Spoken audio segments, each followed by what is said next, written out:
The Sim World Racing Network presents the All-American Racing League.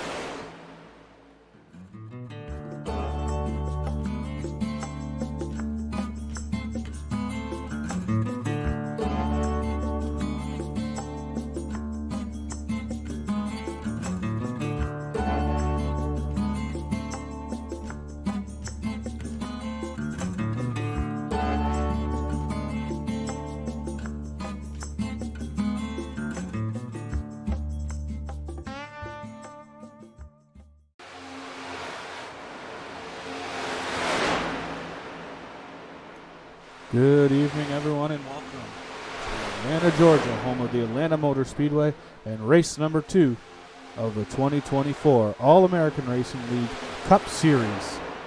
My name is Nathan Christensen, and you are watching the Sim World Racing Network presentation of the All-American Racing League. Thank you for joining us here tonight for round 2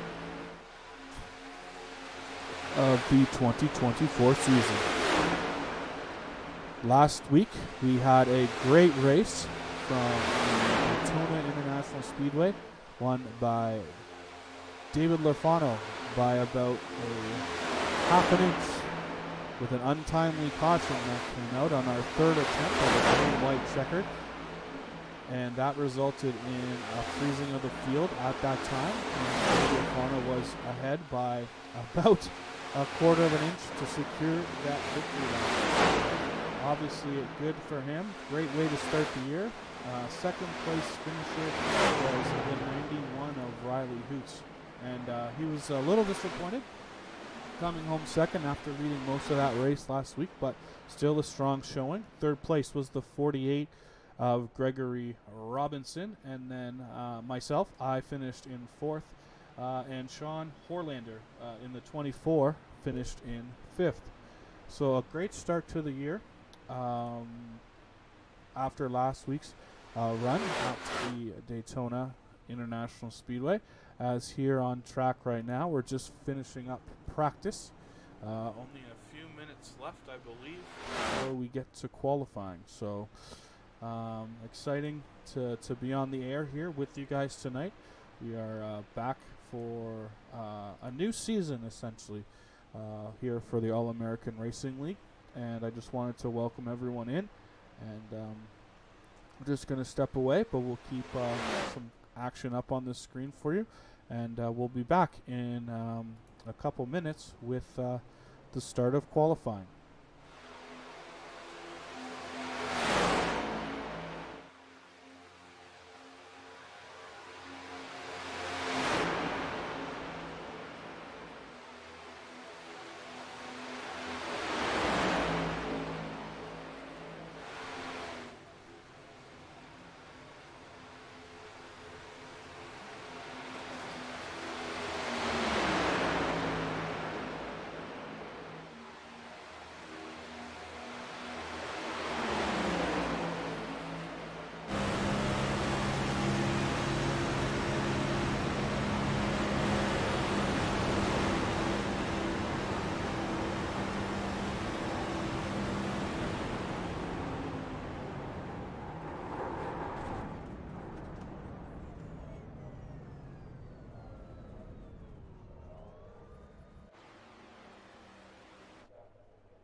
Welcome back to Atlanta, Georgia, and the Atlanta Motor Speedway. Just keeping our eye on some cars out there on the track, doing some late practice, drafting practice. That's a mouthful, isn't it? Here from Atlanta. We'll see if we can jump on board. Let's try, see if we can get a ride inside one of these cars here. I'm going to jump on board, with the 26 of Chad Snyder as he heads down the back straightaway here at Atlanta into turns 3 and 4, following last week's second place finisher Riley Hoots. Lots of speed. Don't really get out of the throttle much here. A little later in the run, you might see these guys get out of the throttle as the tires start to fade off. But for right now, we're just coasting along, pretty much full throttle all the way around this 1.5 mile Atlanta Speedway.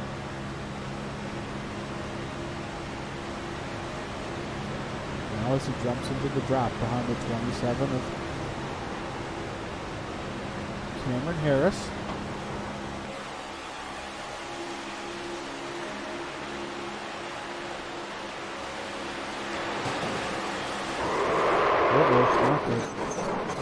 Chad loses it. Collects, so the 42 collects him, or he might have collected the 42, but not ideal situation. Not going to learn much when you're wrecking in practice. Right here, we'll try to get another shot here.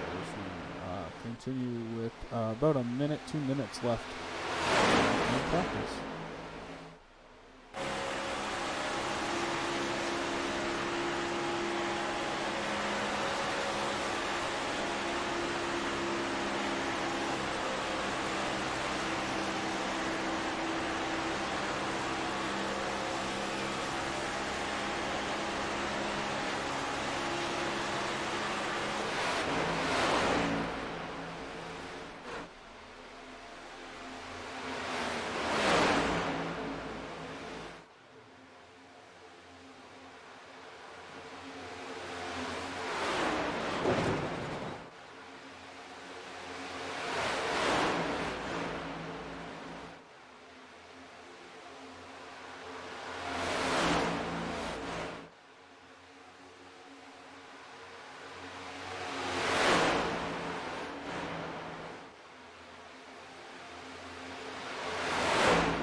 So it looks like qualifying is ready to go. 5 minutes, 2 laps. Best lap you put down will set your starting position. So a couple guys here out on track getting ready to go. This is the 41 of Michael Kurdzolek, driving the 41 car tonight. Also on track, we have the 42 of Alan Bledsoe. Michael Boone in the number 5. Last week's second place finisher Riley Hoots in the 91. Jason Batby will drive the number 23. Gregory Robson this week in the number 3. Last week was the 48. Finished 3rd in the Daytona 500. Charlie Dickey makes a reappearance this year after sitting out most of last season. AARL regular Tyrone Yo in the General Lee number 2. We got Michael Bosevert in the number 84 Caterpillar car. So some times are going to be starting to put up on the board as these guys start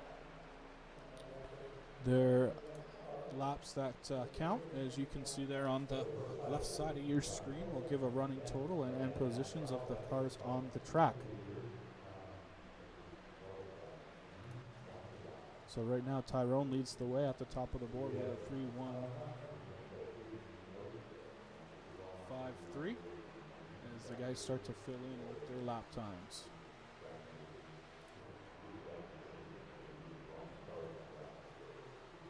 So across the bottom of your screen they cycle in and out as you can see where they land up and the difference.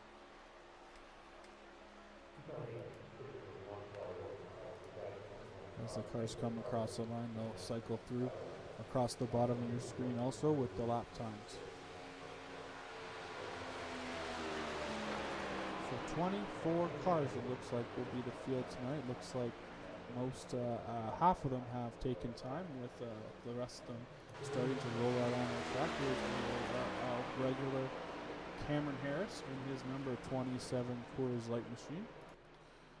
You look for the 79, the Travis Rodriguez number 79 there, running right now through turns 3 and 4. Ooh, gets it a little tight on entry, pushes up to the wall, but now he should be able to regain it and come back down the front straightaway to start his time laps.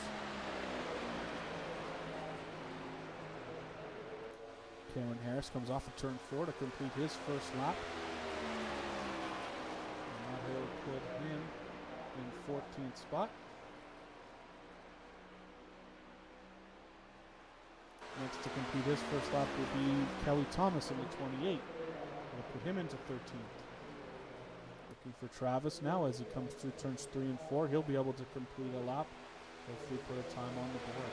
Right now, though, Sean Horlander in the 24 will be on the pole as Travis Juggles Rodriguez jumps up to 13th. Seems like everyone's first lap is about 13th place out there. So there we go. Cameron Harris on his second lap. He jumps up into the 6th starting spot. So Cameron Harris in the 6th starting spot. Juggles will come back around. Juggles will come back around to complete his second lap of qualifying in his Ford.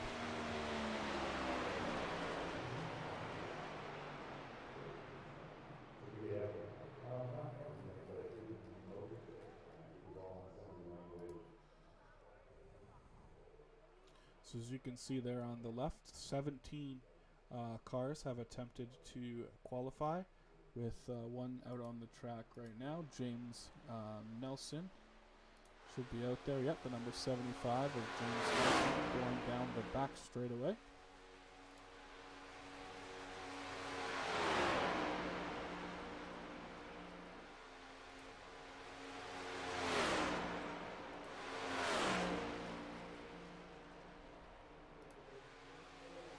Comes down to complete his lap.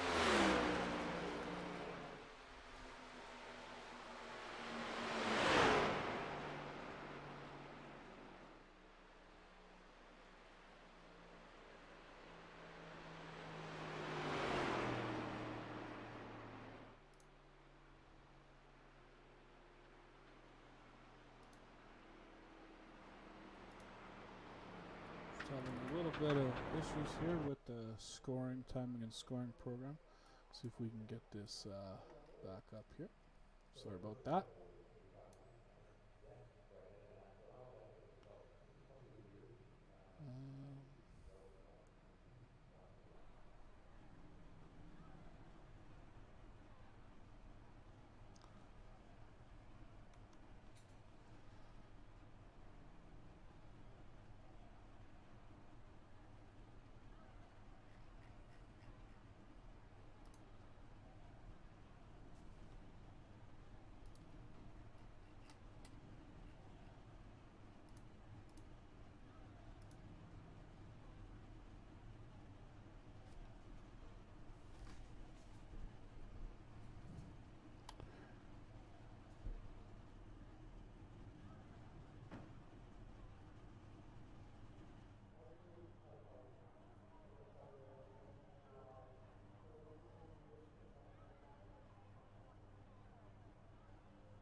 Sorry about that, folks.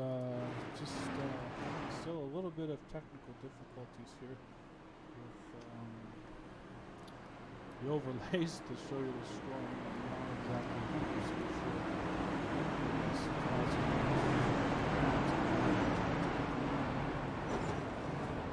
we will keep an eye on what's happening out there on track. The running order on the left-hand side of your screen is the order.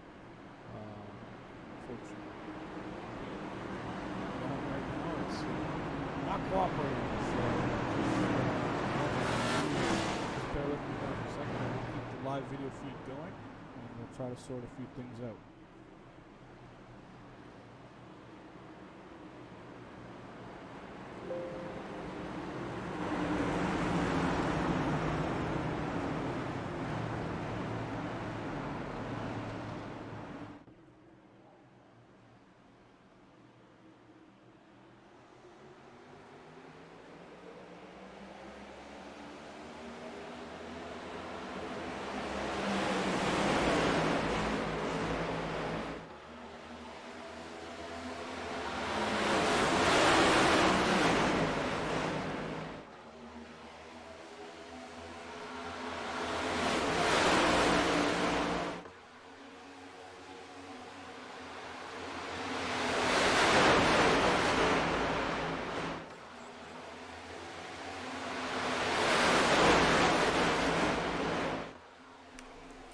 Okay, looks like we have what we need up on the screen now. So sorry about that again. Just some first race technical glitches, I guess. One-man band over here, just trying to make sure everything's working for you guys to bring you the best coverage we can. But as they battle down the back straightaway, there you go. We got two distinct lines developing with Charles Dickey in the 37. Inside him is the 24 leading that inside row as they go jostling down the straightaway. Here's the 79. He tries to go 3 wide. And can't get it done, so he's going to step back in line.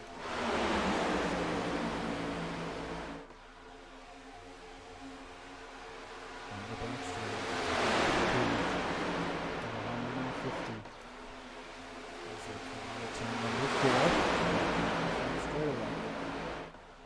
Still two distinct lines. Guys having a little tough time holding on, but still everyone pointing in the right direction this far.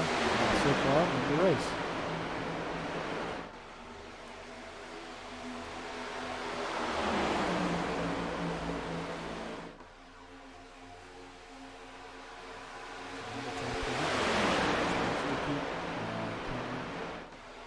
Harris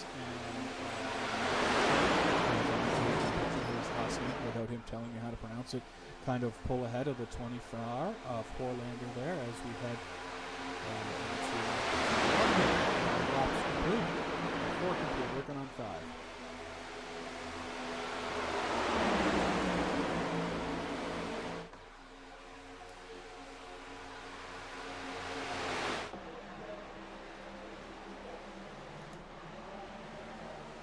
So now the 41 on Mike drops down in front of the 24 to see if he can get a push through to the front.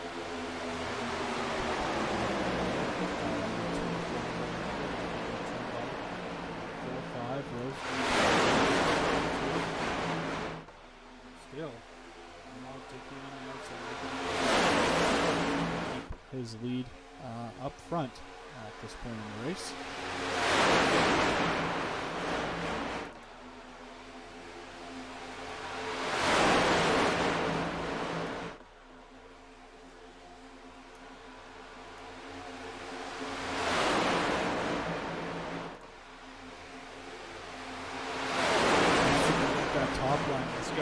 Momentum and can keep the forward momentum going.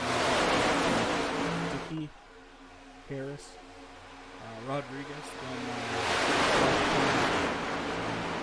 QRFL member Kenneth Pack,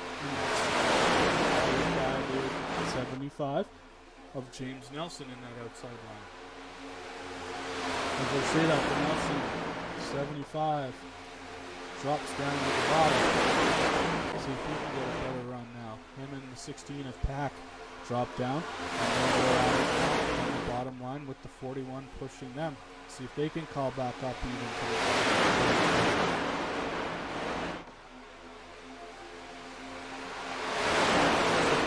wide racing still going on out there.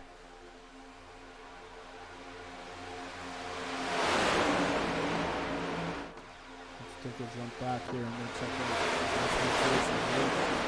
winner, the 8 of Dave Lafano running back in the 17th position, starting at the back, hoping to avoid calamity potentially here in the first port of this race. But back there, keeping his nose clean, running good laps, and just trying to maintain in the pack. Don't want to lose that draft because after driving these cars last week at Daytona, one thing for sure, you lose the draft, you're in big trouble.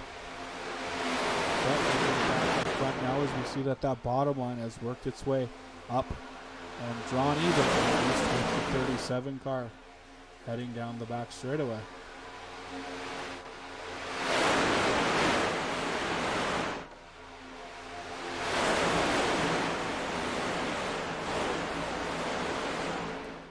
So as I mentioned earlier, some drivers joining us in the AARL this year.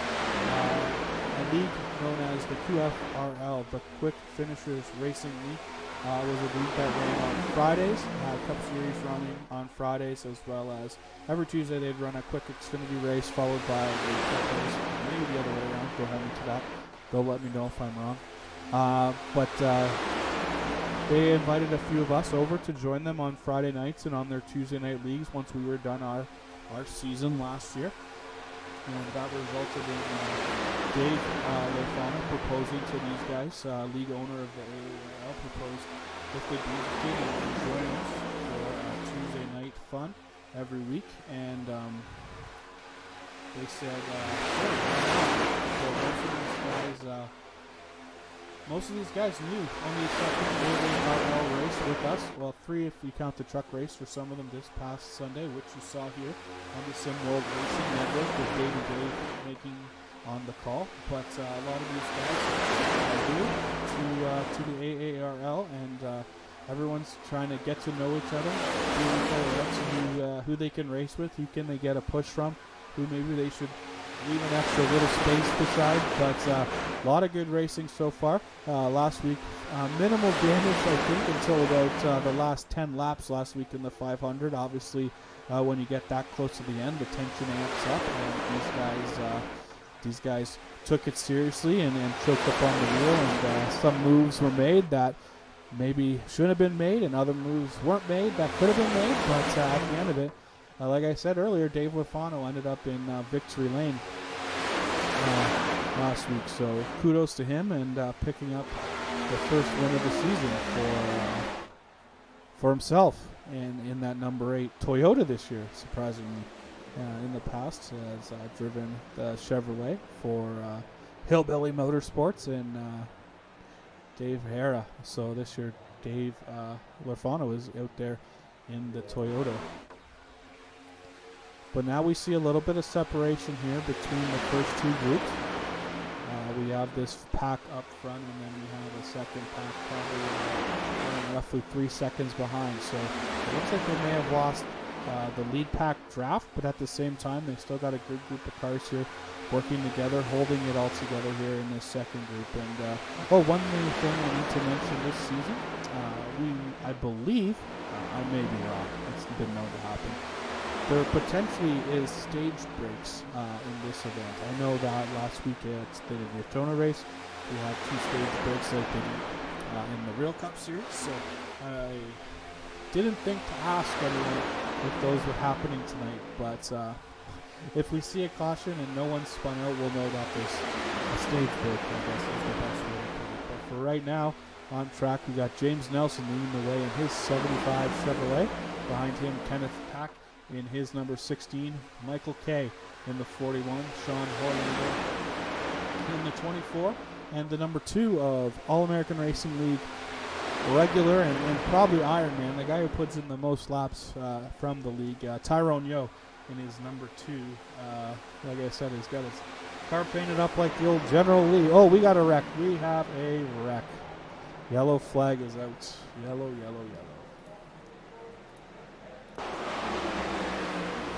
see what happens here in the replay. Oh, the 3 makes contact with the 54, and that just throws them up into the wall. Let's see if we can get another look at that. So down into turn 1, 3 wide. The 54 goes up, gets into the 3, he gets into the 42, and up into the wall they go. Obviously not ideal for those guys, but everyone seems to have been able to roll away and kept it on the straight and narrow. A couple of guys have some black mechanical flags. The 42 is going to have to come in and get that looked at. Chad Snyder has something, and the 54 has the black and orange mechanical flag. So let's see if there is any other back in the second pack. After these guys wrecked. Just a bunch of rolling up. Oh, Chad, nowhere to go. Didn't have enough time to react to that spinning car off the wall, so we'll take another look at that. Let's see where it is. Chad is going to go high, thinking, oh, maybe we'll have a clear lane around. The 82 cuts down, and right there, boom, the 26 makes unfortunate contact with the car sitting sideways on the front straightaway.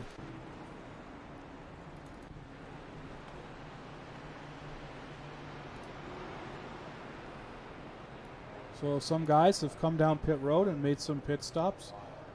Looks like obviously the damaged cars were having to come down and make some repairs using some fast repairs here early in the race.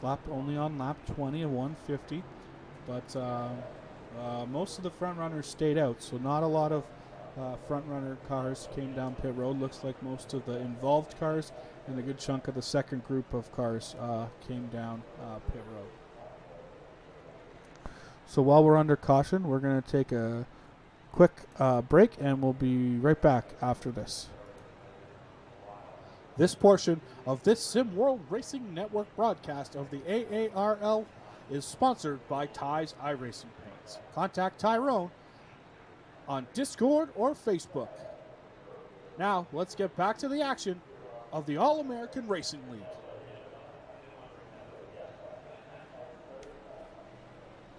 Just like that, we're back here, still under caution.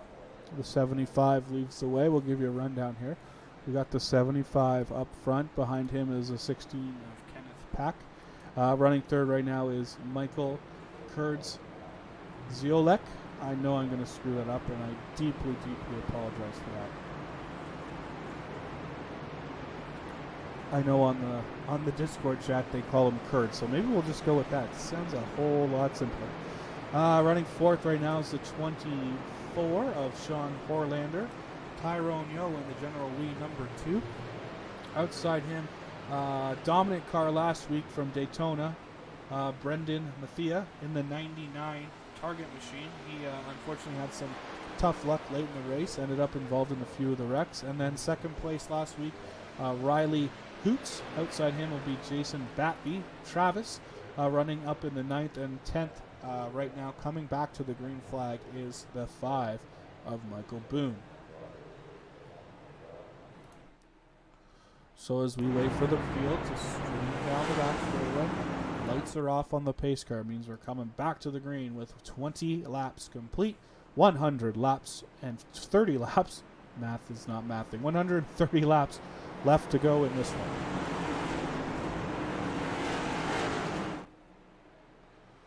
Beautiful day here at the home of Atlanta Motor Speedway. Roll through turns 3 and 4, coming down to the green flag out of turn number 4. Pace car will make his exit onto the pit road. Starter's got the green flag in his hand, and once they get in the restart box, the leader can fire, and boom, away we go. Green flag is back out, and James Nelson gets on the loud pedal and leads these guys down off into turn number 1.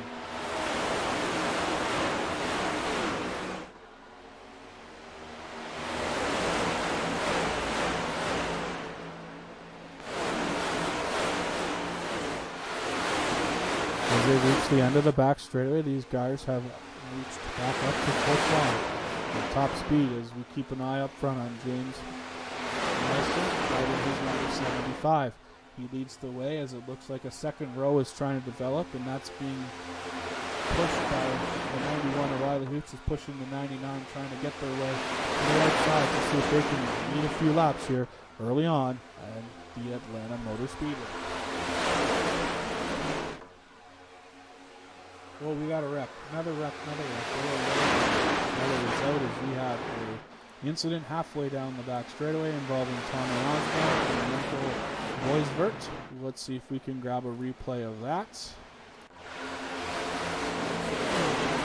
The ball bounces off. The one gets into him. Nowhere. This looks like a bit of an overcorrection on the part of the 84. And then the one is just collected as it comes down, bumps into the one, they turn it back up into the wall. Fortunately for everyone else going by, no one else involved, but we are back under our second caution of the afternoon.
This portion of this Sim World Racing Network broadcast of the AARL is sponsored by Ty's iRacing Paints. Contact Tyrone on Discord or Facebook.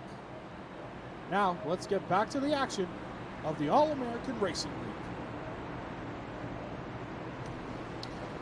Welcome back to Atlanta Motor Speedway. Atlanta Georgia Field doubles up that time across the line. Pace car lights go out.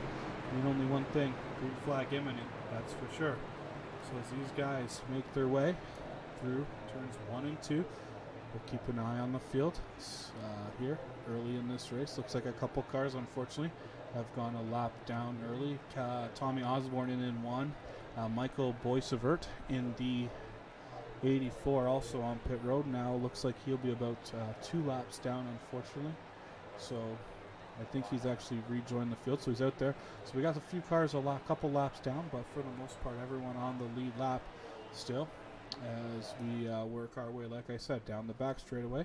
On lap number 26, 25 of 150 complete. We'll be looking for the green flag, this time out of turn number 4.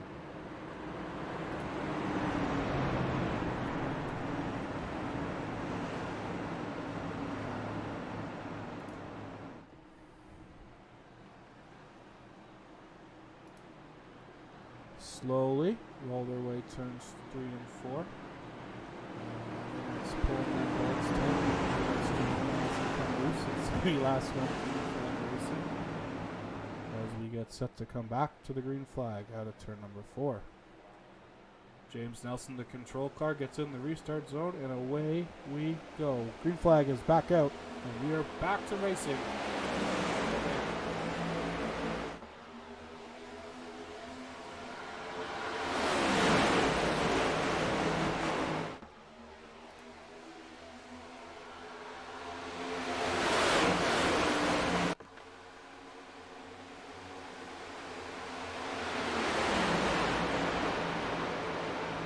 cars get back up to full speed. We still have James Nelson on the point. Behind him, Sean Horlander, Riley Coots, Michael Kay, Brendan Mafia, Kenneth Pack, Jason Batley, Travis Rodriguez, Michael Boone, and Dave Hare knocking himself into the top 10 for the first time this race. Let's take a look here at Dave as he kind of makes his way through the field after starting in the back. Driving the number 15 Hacker car. Hopefully we don't get any viruses zoomed in too close on that car, but he's up to the top 10. Oh, we got some cars touching. Let's see what happens about 23. Everyone's able to make it through, I think, for the most part. Yeah, a 23 down on the apron. Let's see if we can get a replay of what happened there. Can't seem, it's not coming up, so not enough of an impact, I guess, to warrant a replay in the system. So, well, we'll keep it green and we'll keep going. That's for sure. We want to click off some more laps here as we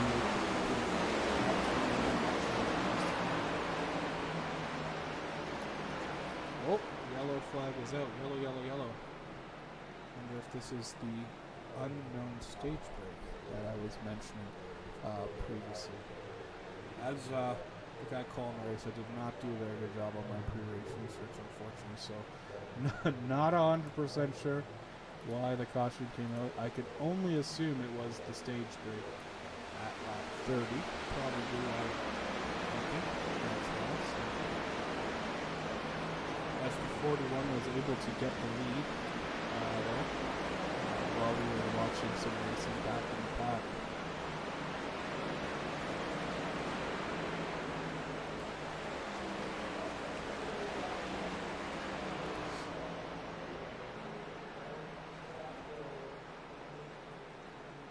So as the field catches back up to the pace car under caution on lap number 31.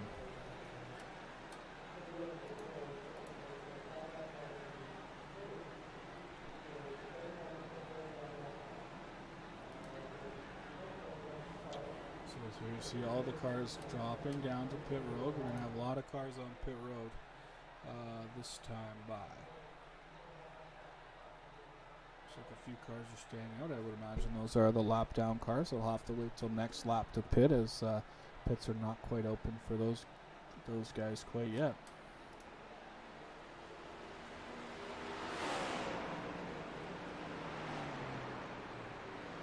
Looks like a lot of guys getting their cars jacked up, which means pit stop or tires are being put on the car. Here comes the 75. He'll be the first guy out of his box, and the race off the end of pit road looks like it's going to be won by the 75. Oh, the 99 spins out the 16 on pit road. Not ideal situation there for the 16. Let's see if we get a replay. Here we go. So it just looks like not enough room.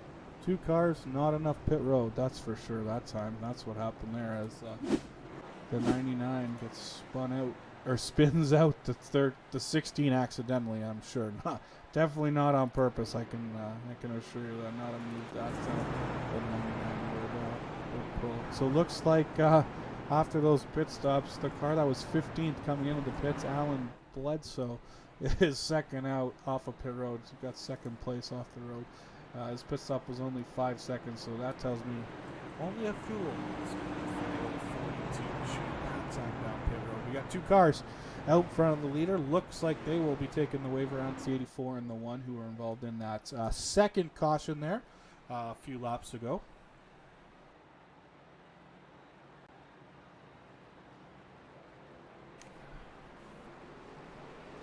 Looks like the double up signals given from the starter stand. The lap wave around cars head around the pace car will gather behind at the tail end, and looks like we are going to be set for some green flag racing next time. Exciting start to this one, that's for sure. 33 laps in the books as we come back to green, working our way through turns 1 and 2. Few different leaders here early in this race. We've had James Nelson's led 21. Michael Kurtz has led 3 laps, in this 41. Charles Dickey led early in this one, 3 laps. And then those are the leaders so far this race. So as they double up and head down the back straightaway, we will be looking for the green flag this time out of turn number 4.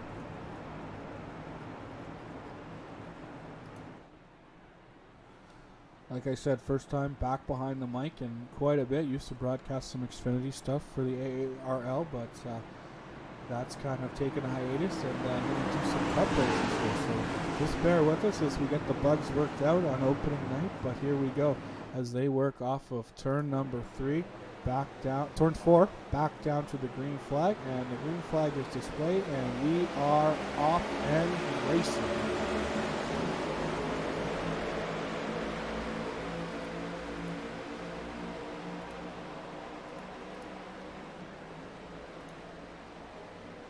So just like they were when the caution came out, the 75 and the 41 work in the bottom lane. James Nelson and Michael Kurtz there with Horlander, Rodriguez, and Chad Snyder back up into the top 10. The outside is Bledsoe, Hoots, and the 99 of Mathia. Those 3 cars worked super good last week. Most of the race running up front using that 3-car kind of push and shove drafting method last week to get to the front and lead most of that race. Like I said, unfortunately, the 99 was involved in a late race accident. A couple of them, to be honest with you, that put him towards the middle of the pack. The 91 finishing second by a sliver. But up front, still James Nelson leading the way.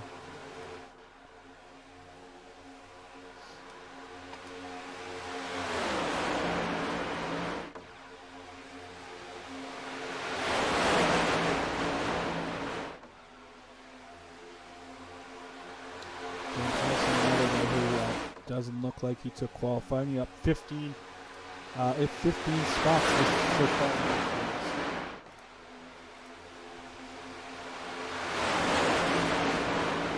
Hometown is Harper's Ferry. Not exactly sure what state that is, as not an American, so not up on my geography, unfortunately. But out of Harper's Ferry, James Nelson in his Ford Mustang, the new look Ford Mustang for the 2024 season. iRacing just updated the paint, or the body style on the Ford and the Chevrolet. Running second there on the outside is that 42 of Alan Bledsoe from Springfield, Missouri. And as he pushes out his nose into the lead, driving a Chevrolet. So the only car of the 3 to not get a body update after last year is that 42. Right now running in third, like I said, Michael Kurdzolek. Sorry if I messed up your name, I apologize. In that 41 on the bottom side. Fourth right now is the 91 of Riley Hoots from Palm Bay, Florida. Not the driver of the number 9 Dodge dealers UAW Dodge in this series. Driving the 91 car, out there having some fun with us tonight. Third place, fifth. I told you I got it wrong. Sean Orlander out of Mount Washington, Kentucky is the 24 car riding on the inside. Quick car on the inside on the screen. And then outside him right now, the 99 is Target Chevrolet. Then we go back, and right now we got the 79 of Travis Juggly driving San Antonio, Texas. Running right there in the fourth spot. Probably the driver in the All-American Racing League that has the worst record. Has not found that his way to victory lane quite yet. He's been knocked a couple times, just can't seem to close it out. So hopefully this is his year. I'll be honest, I'm pulling for the feel-good story of All-American Racing. Right behind him on that inside row is the Rebellion from Fredericksburg, Virginia. That is Chad Snyder in that number 26. He's got a couple of wins here in the AARL in the Cup Series. Unfortunately, the none of them counted for points. He's won. Last year he won our All-Star race for Wilkesboro, and then earlier this season he won that over the rest of us. So he's got 2 wins under his belt. Don't count for any points, but he's also looking to make his way into victory lane just like Trevor. Next car on that inside row is the 37 out of Canton, Georgia. That is Charlie Dickey in the number 37, like I said earlier. Didn't join us last week or last season, unfortunately, work commitments and from the iRacing world, but he's back with a vengeance this year, as you've seen, running up front early, had a great tonight, and still continues to show that he is a force. As the inside crew makes the way to the front, we've already talked about those cars on the outside, but that next guy on the inside looks like it is the 15. David Herbo. Like I said, hopefully we don't get any kind of viruses zooming in on this time. There is the 15, last year's champion of the AARL. He was able to secure that championship. Outside of him right now in the 23 is new to the ARL, driving the 23. Running out there too is a long-time participant in the All-American Racing League, driving the 54 Coors Light Chevrolet is Cameron Harris, also from San Antonio, another San Antonio native here in the AARL. And running inside him right now is the 54. That's a new member to the All-American Racing League, joining us from the QFRL and putting his car out there on the Curtis Sobering in the 54 Mobile 1 Toyota. Pretty sweet looking ride. I think that was something that just got announced today, that paint job. I recognize it from that golden ticket commercial I saw on the Twitter machine. Next we have the 82 Night Owl Sioux 82. That is Larry Stubblefield, another of the QRFL. And outside him, and by him right now, he's got outside group from Middle Thyon, Texas. Another Texas native, but the third one on the field tonight is Michael Boone, driving the Speed Society number 5. We talked about him a little earlier out of Poland, Maine. David Lerfano III driving his All-American Racing League Toyota as he gets up into the fence as we put the cameras on him. Not going to be the quickest way around, but he's able to not cause too much damage by the looks. But in the meantime, a couple guys sluck by him that we want to talk about. We've still got the number 16 talking about him earlier in the night. Another QFRL driver, Kenneth Pack, unfortunately unable to join us due to work commitments last week out of Greer, South Carolina, driving that number 16 Prisma Health Machine. Let's see who else we got here. We got last week driving the number 3 Tractor Boats Bass Pro Shops number 3. That's Gregory Robinson out of Sault Ste. Marie, Michigan. So that's probably as close to Canada as you can get without being Canadian. I don't know where that is. Oh, we skipped a guy. Sorry, we missed the 38, Greg Barnett. In the 38 out of Lyman, South Carolina, driving that number 38 prisoner of war MIA car. We got one of the. Let's see, how can we put this? One of the guys who flies under the radar most races, driving the number 20, the Stripe to Remember Lawn Care number 20 in the All-American Racing League. Larry Guards picked up a win last season at Martinsville in the 2023 season. He's from Charleston, West Virginia. A couple more cars out there we need to talk about. Kelly Thomas.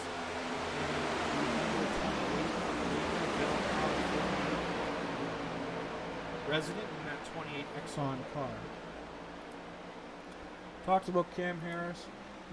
Tommy Osborne it looks like he's unfortunately not been able to continue this race as he's dropped out, but we'll keep as we took you through the field there. got introduced you to everyone. It wasn't intentional. Just a lot of moving and driving and cars all over the place. So we'll turn the cameras back up front and let these guys do a little bit of racing here for you as we are working at 52 of 150 from Atlanta.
Looks like we got some guys still riding around in the back a little bit, trying to keep out of trouble, but still staying within striking distance.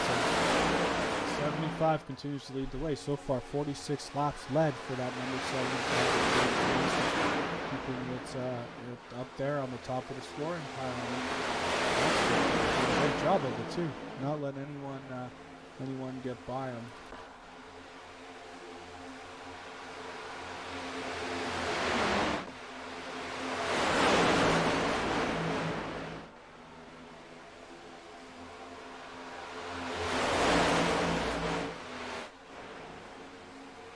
Up in that outside road, looking to try to make a move on the inside road, see if they can get some momentum. Nothing happening yet on that outside road, but they do have some momentum.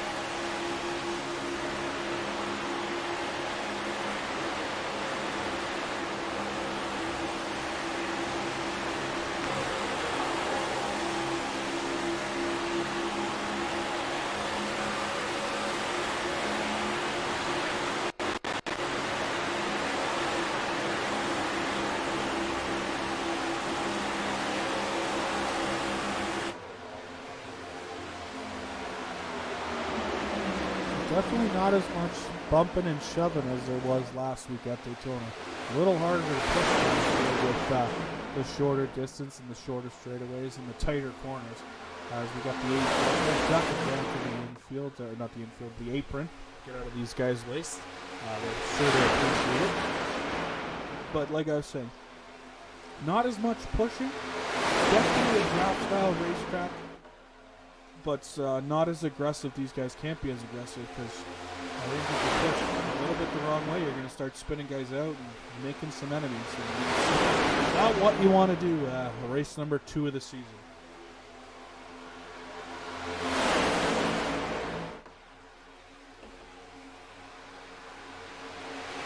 The top rope.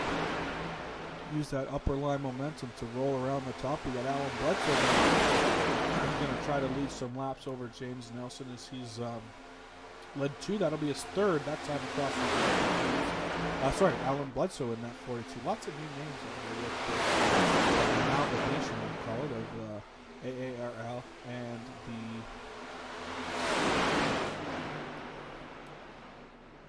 the QFRL. Looks like the 4th caution of the race is out, and if I had to guess again, I would think that would be stage number 2.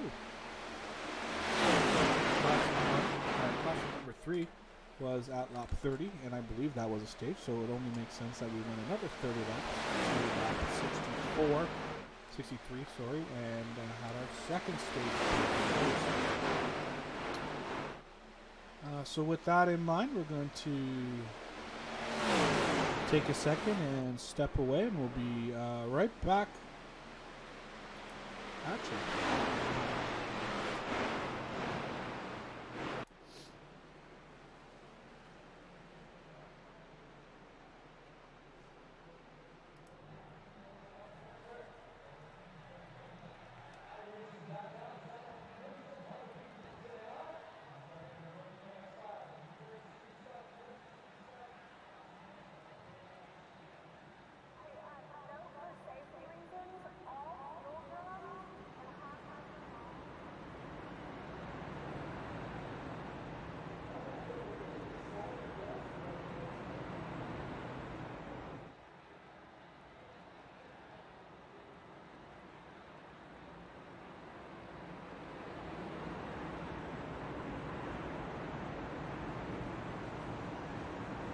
This portion of this Sim World Racing Network broadcast of the AARL is sponsored by Ty's iRacing Paints. Contact Tyrone on Discord or Facebook. Now, let's get back to the action of the All-American Racing League. Welcome back to Atlanta, Georgia. Obviously there, while we were away, you saw some pit stops being completed by some cars from the back half of the field. Looks like Barnett, Robinson, Boone, Thomas, Dickey, and Cameron Harris all came down pit road that time under the caution flag. So, roll around here under caution. We're going to give you a rundown of the top 10. Alan Bledsoe leads the way in his number 42. Riley Hoots running right where he finished last week in that number 91. James Nelson led a majority of this race so far. He's in the 75 and running in the 3rd spot. Brendan Mathia in the 99 Target Machine. It will be 4th.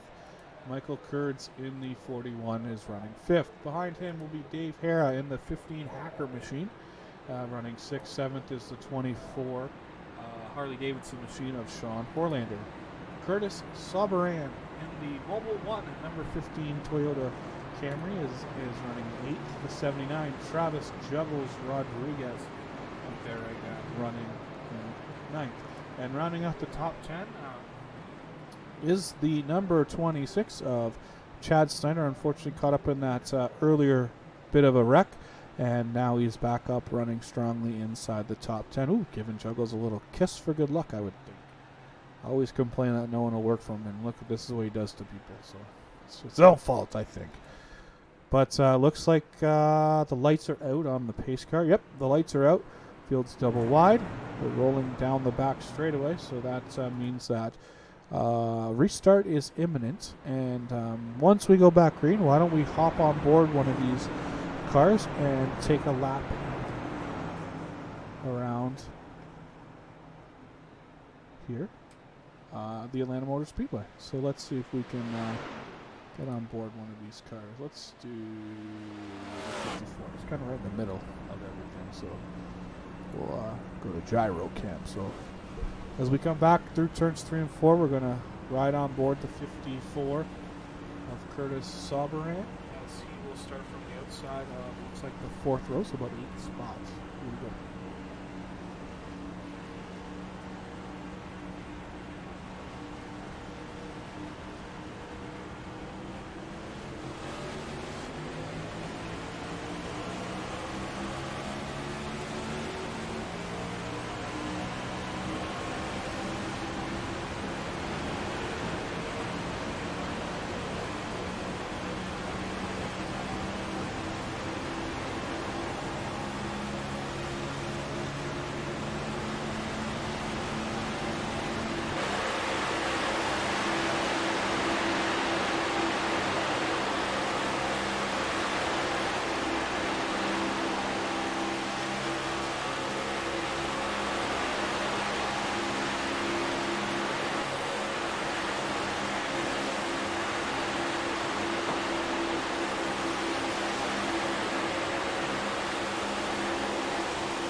So with the field back up to full start, looks like the 42 of Alan Bledsoe continues to lead the way as he's dropped down to the inside line now, using the nose of the 75 to get his momentum. But as I say that, the 75 fakes it into the outside and cuts back in behind the 42. So a little bit of mind games maybe going on here in this one with the 42's teammates there running on the outside in the 99. Now, 91 up into the wall. Keeps it clean. We're still looking in the right direction. Everything seems to be okay.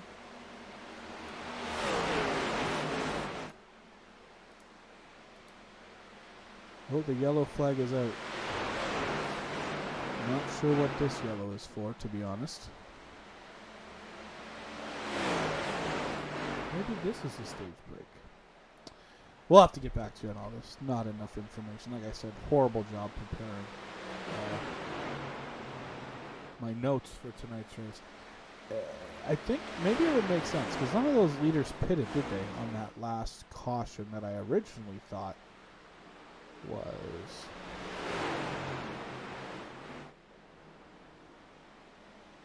Yeah, I originally thought that last caution was the stage break, but looks like this might be the stage break because no one pitted on that last time, did they? Not sure. Like I said, we'll try harder for next week.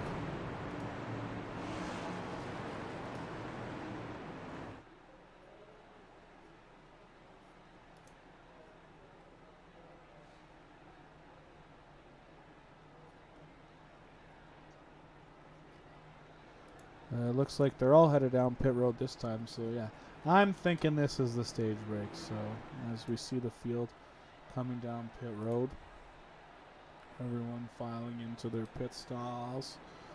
Looks like we're going to have tires, fuel. We'll keep an eye on the pit length, pit stop times, and we'll let you know what the...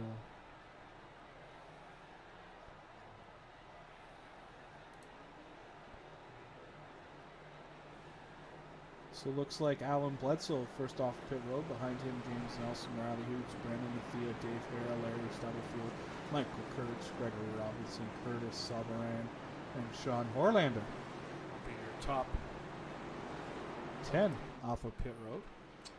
Looks like based on the times of the stops, the top 7 appear to have taken tires with their pit stop lengths. 5 seconds pit stop for the 3 of Gregory Robinson makes me kind of think he took fuel only that time.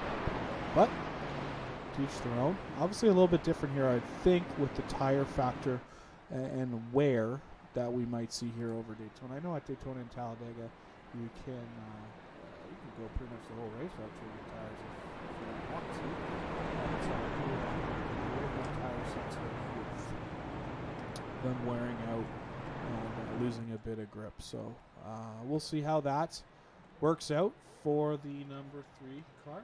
Finished third last week there at the checkered, or the yellow checkered. So had a good opening result, and so he has a bit of wiggle room, I guess, in the standings points-wise to try to make a different decision.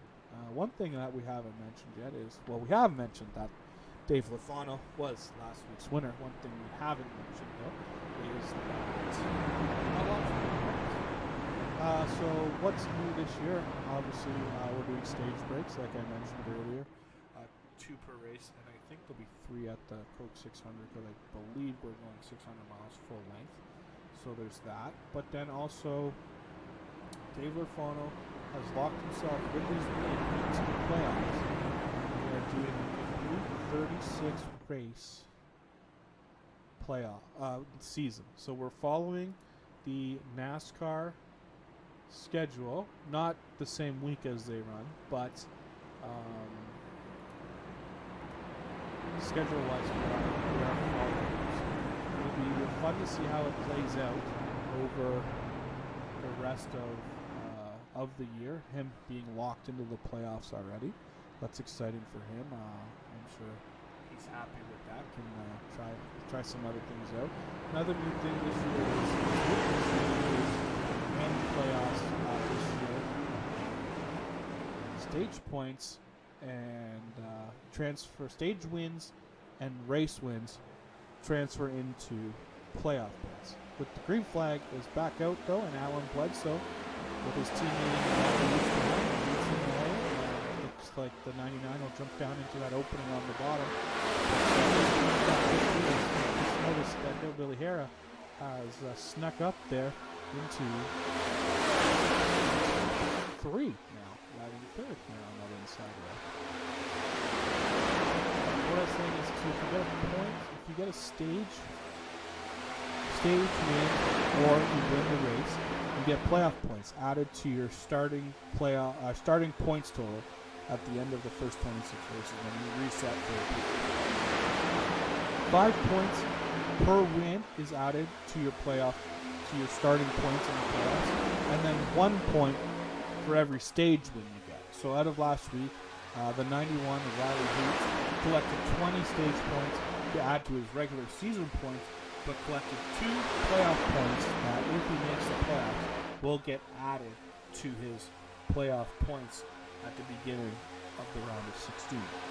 Now, Dave Lafano is the big playoff point winner because he won last week, and that means he got 5 points added right off the top before he even turns a lap in the playoffs this season. So, good news for Dave, and I think he's happy about that. Gives him a little flexibility to kind of maybe be a little more aggressive, see if he can get some more wins and some more playoff points. I don't have to worry about missing the playoff if he's over aggressive and wrecks out maybe. But if I know Dave, I know he's gonna be pedal to the metal, go, as quick as he can all the time. It's just the way Dave races, and it's done him well. He's won a couple of championships. He was in the final 4 of last year's playoff. Unfortunately, was not able to pull that out. But always a contender every time we hit the track for a race, whether it's here with the All-American Racing League or QFRL boys and girls. No girls? Boys? Yeah, either way. Everyone's accepted nowadays. But we're working lap 78.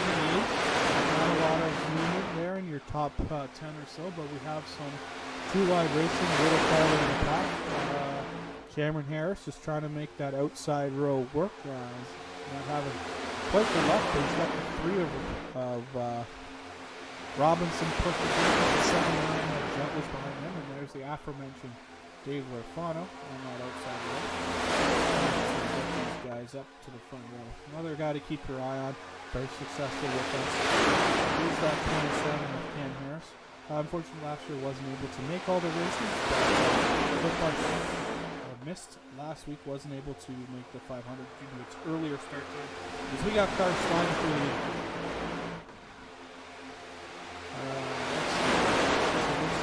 26 a Horlander, and the 24 Scott Snyder. Everyone able to keep going. They definitely lost the draft, but they're definitely able to keep it pointed the right way. Let's see if we can get another view of that here. So just got together, slide through the infield. Not too much damage by the looks of it. Back up the street. Obviously fallen out of the path, unfortunately. So they're going to hope for a caution because we're not going to have any more stage breaks. So they're going to need as they're back running in the 18th. Back in the 18th. 20th and 22nd on the track. So not ideal, about half a track behind at this point. It looks like hopefully they can get a caution back up.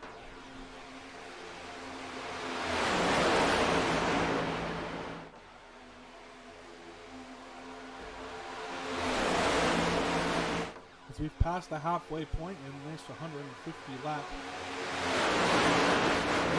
from Atlanta with Alan Bledsoe. 22 laps led to this point, but still James Nelson on the top of the lap, running back in the 5th spot right now. Right with the green numbers.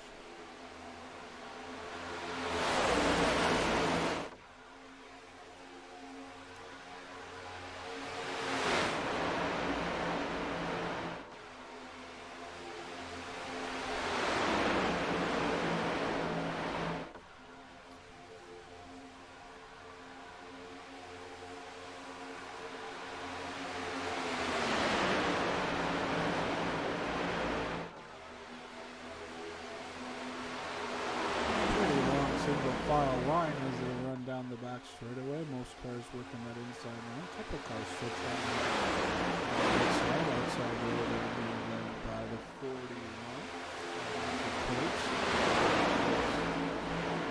And then it looks like Kelly Thomas in that 28 and the 23.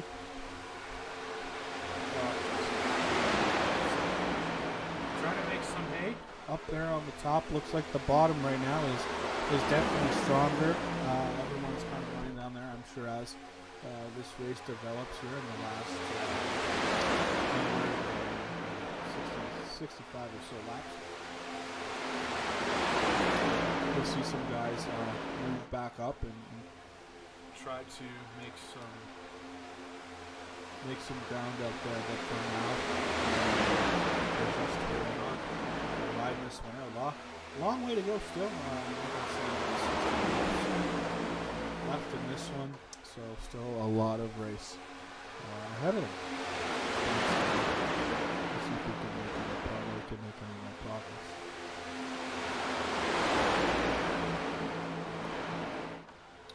That 28 car definitely doing a lot of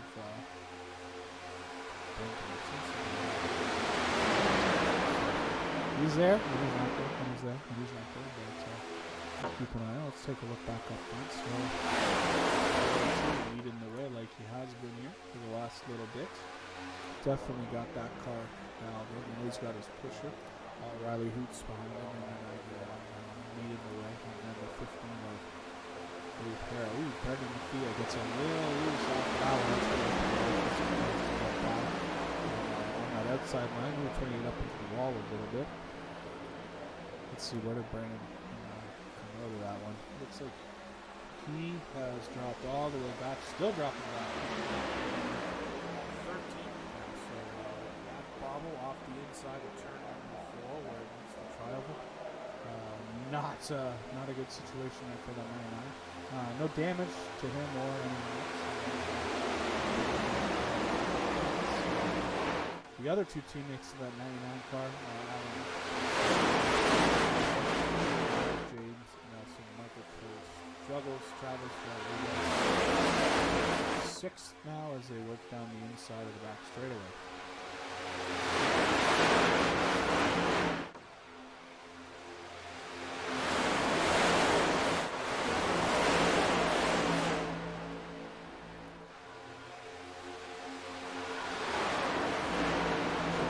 Time by 89 laps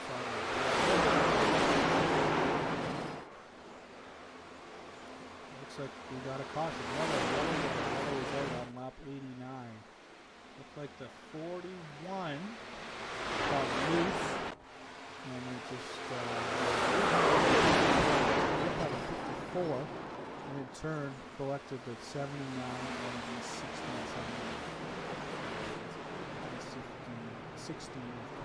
So let's take another look at that from a different angle. But you will see that the 41 made some contact with. There it is. The 54 kind of comes up, not once but twice, sends him spinning, and juggles, hits him. The 41 goes over the 16 car. Watch this. 16 almost drives clear under him. It hits. Look at that. Woo! Roof to undercarriage damage there by the 60. Not quite as long time for the 16 there, but able to keep it pointing in the right direction. And we'll have some damage to that car.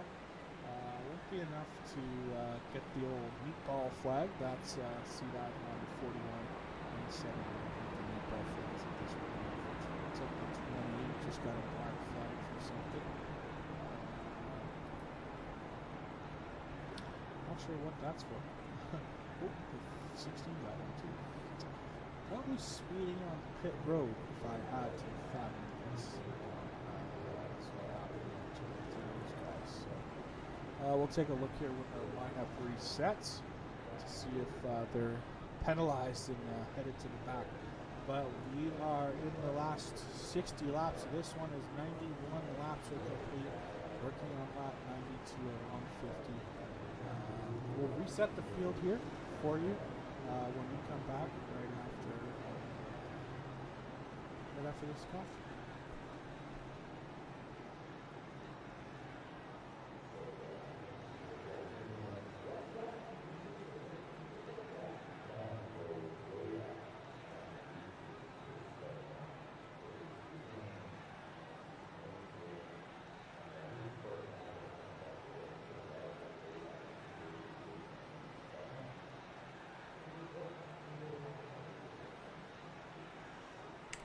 Oops, if I turn the mic on. Welcome back to the Atlanta Motor Speedway.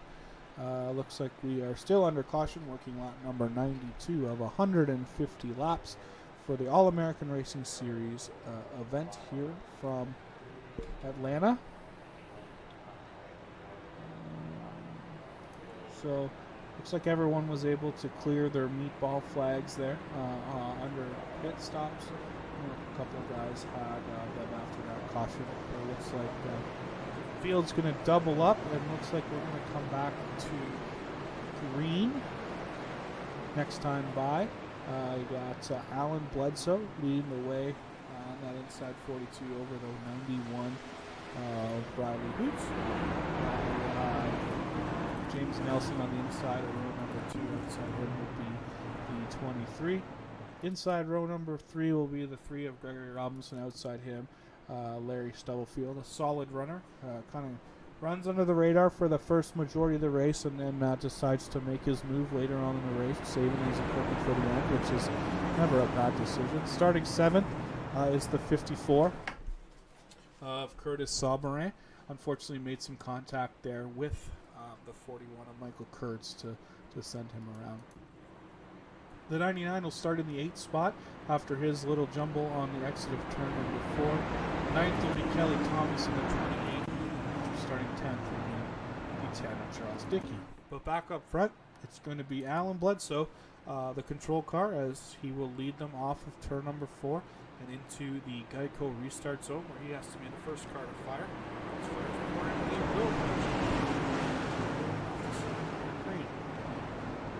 So pace car off of the track down to pit road. Field in the hands of Alan Bledsoe. As we get the green is out. Green, green, green. We are back racing here with 93 laps complete, 57 to go.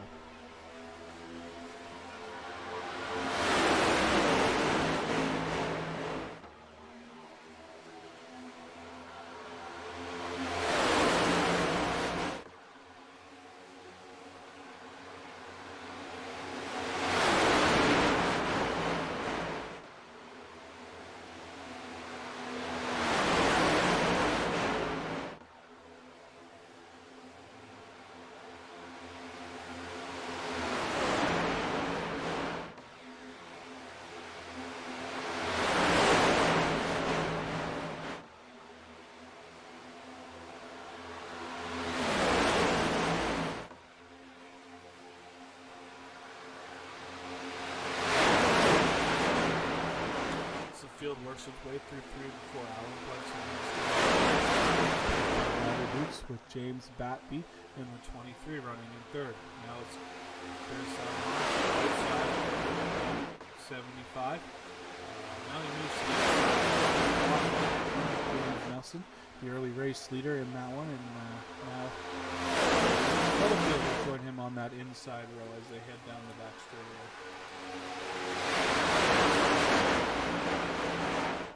So as the action and the fastest line has moved back up to the top, but we're not counting out the bottom now with that 54 Toyota being pushed by the 82. Definitely going to look to move back to the front here as they make their way through 1 and 2.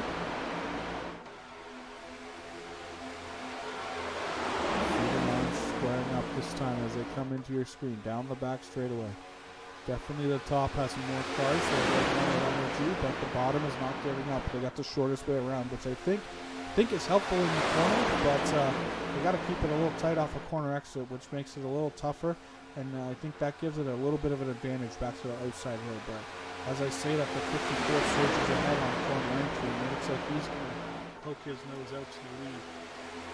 Through turns 3 and 4.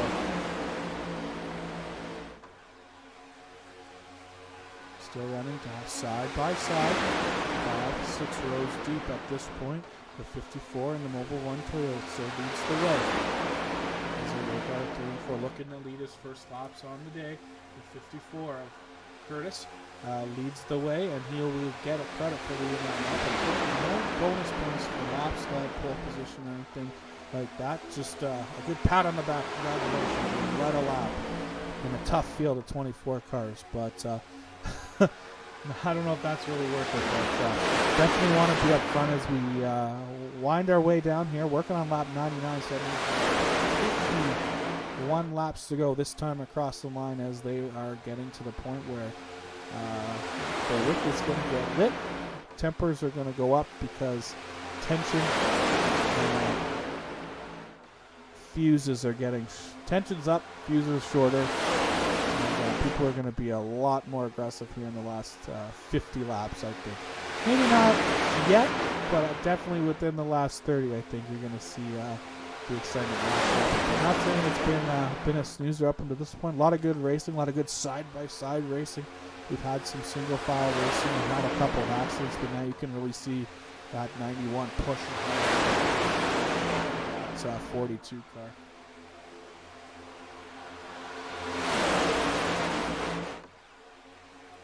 All up in the business. That 42 is actually falling back a little bit, but as they go into the corner, you see it's right back up and pushing hard on that car.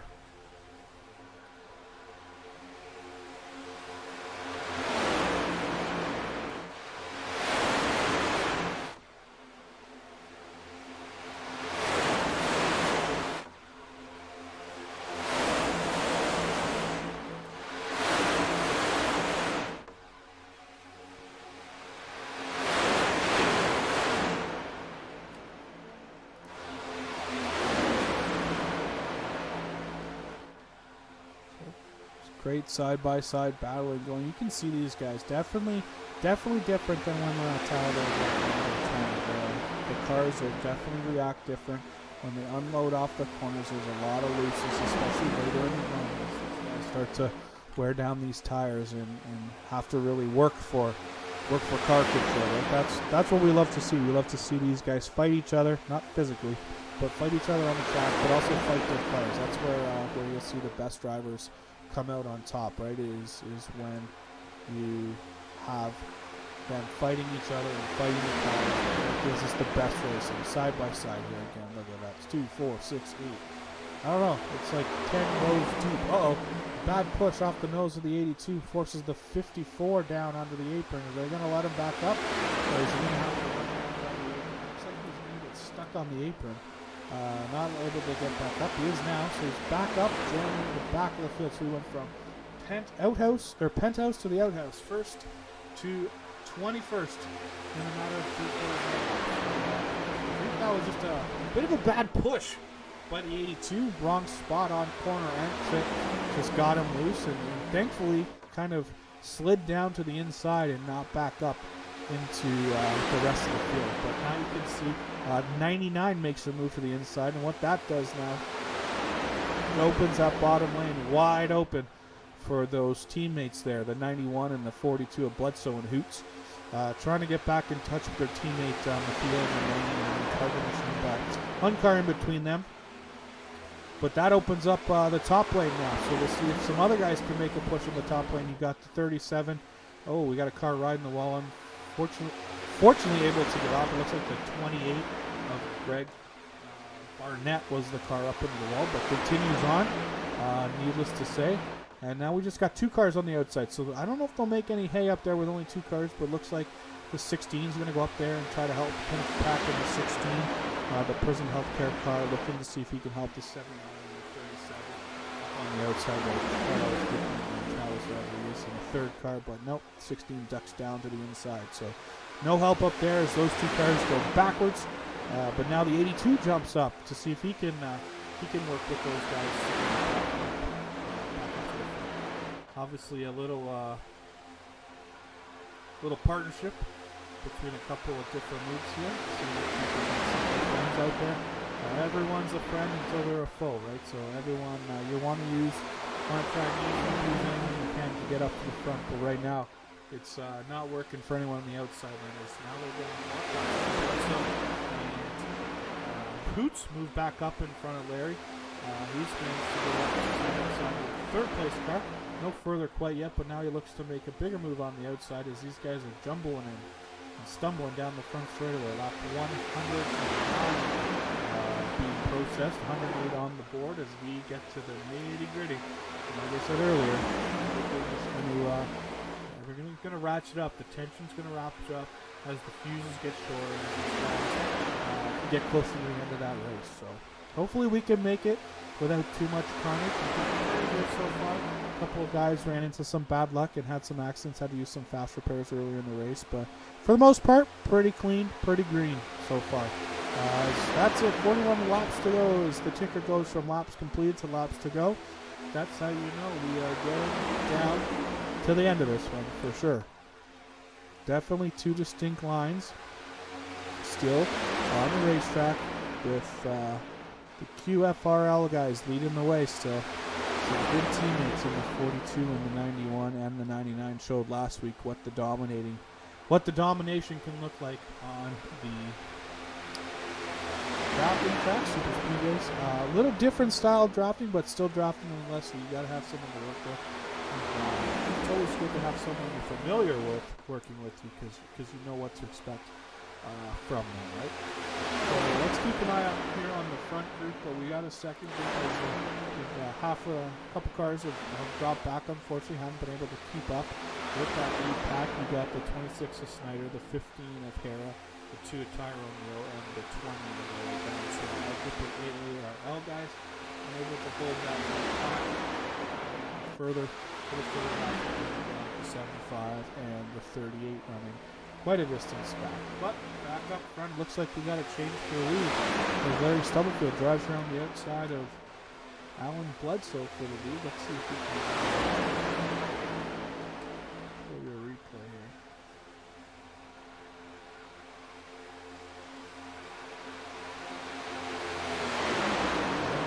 I think we get to watch it live as the lead goes back and forth between the 42 to 38. The 37 of Dickey up there in a great spot. The 79 of Rodriguez looking for that first AARL win. Now Larry drops to the inside. Going to use a little bit of advantage from both lanes. He's got a pretty good gap back to that 42, so does he? Oh, we got pit stops coming up. I guess we got pit stops coming up.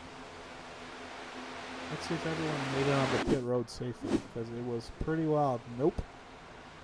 Looks like 2 guys did not make it on the pit road safely, and that is going to cost them dearly, I think, as the 42 will probably have a black flag for illegal pit entry. And the 91 just missed pit road completely, so he was fortunate. He just got to go back around. But the 42 definitely going to hurt him and take him out of contention from winning this race. Let's take another look at that. Let's find the so this is that kind of pit road. They make that right-hand turn off the banking. and they just got their wires crossed a little. I don't think they thought that 23 was going to be there.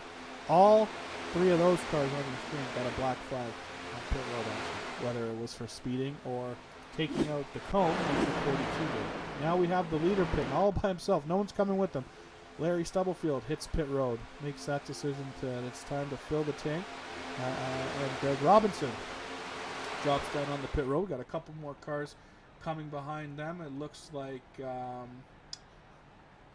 James Nelson and Greg Barnett have dropped down onto pit road, but still out front. Charles Dickey, Travis Rodriguez, and Brendan Mathia, top 3. Kenneth Peck, and then Dale Fano, number 8 there, running in 5th. So definitely pit stops have jumbled this field up.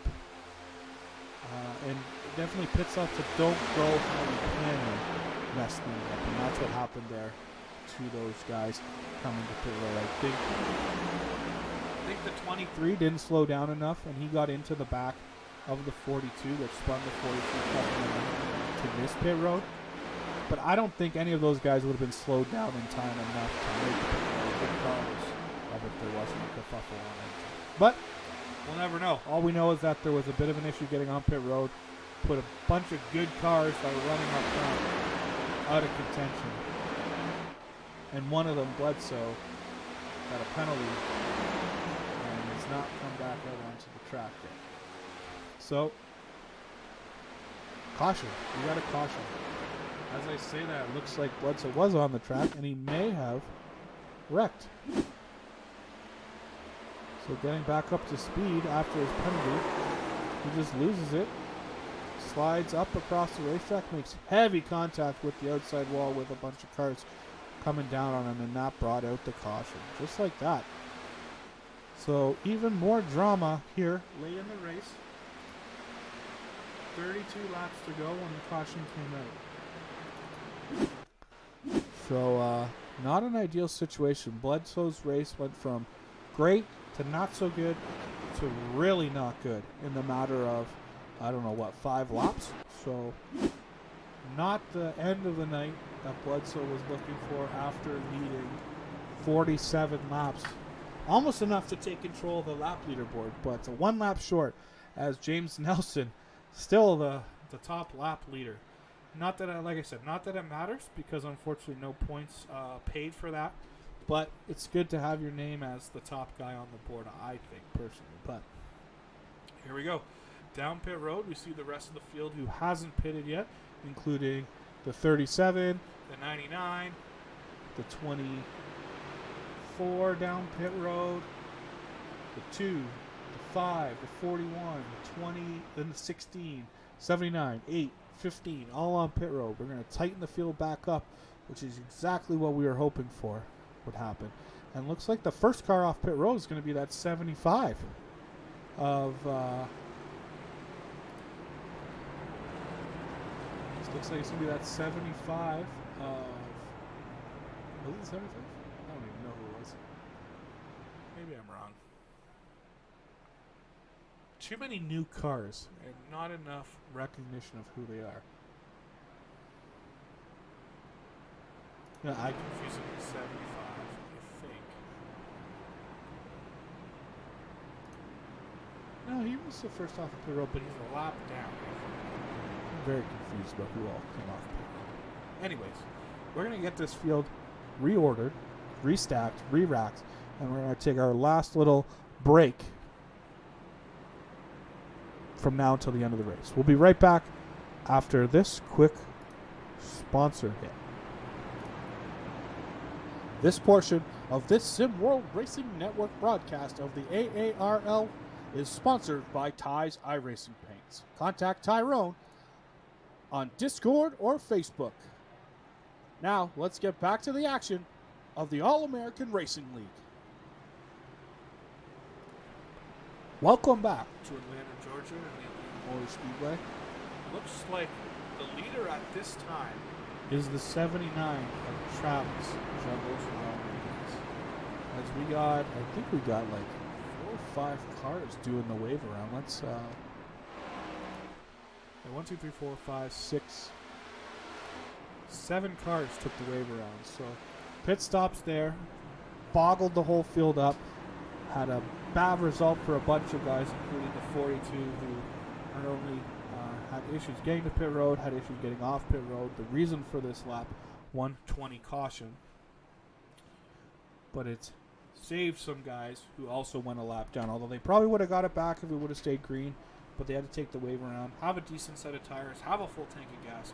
We only got 30 laps to go, so it's going to be good from here on out. That's all I can tell you, folks.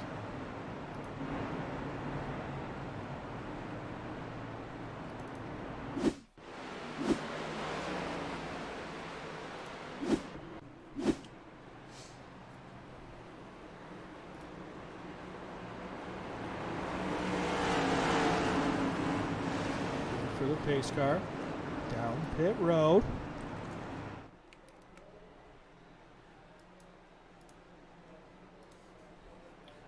Fields in control of Juggles Rodriguez. Green flag, and we are back racing on the Sim World Racing Network and the All-American Racing League Cup Series. As we got a battle developing up front. We got Travis Rodriguez, Kenneth Pack on the inside, Brendan Mafia, Dave Lafano on the outside as they look to get these cars back up to full speed. Green flag came out, 29 laps to go, and we are going for a heck of a finish, I think, here tonight.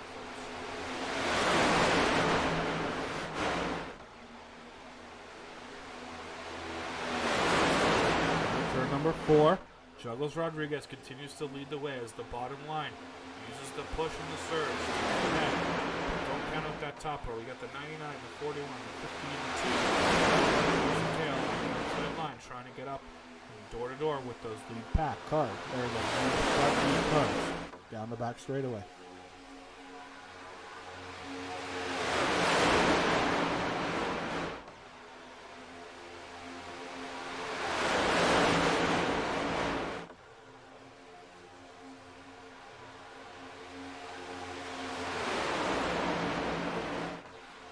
Still work on the outside. 6 cars up top now, trying to push, but 1 car that bottom line to his advantage. Kenneth Pack looks to stick the nose out, see if he can make it behind the 79 of Rodriguez.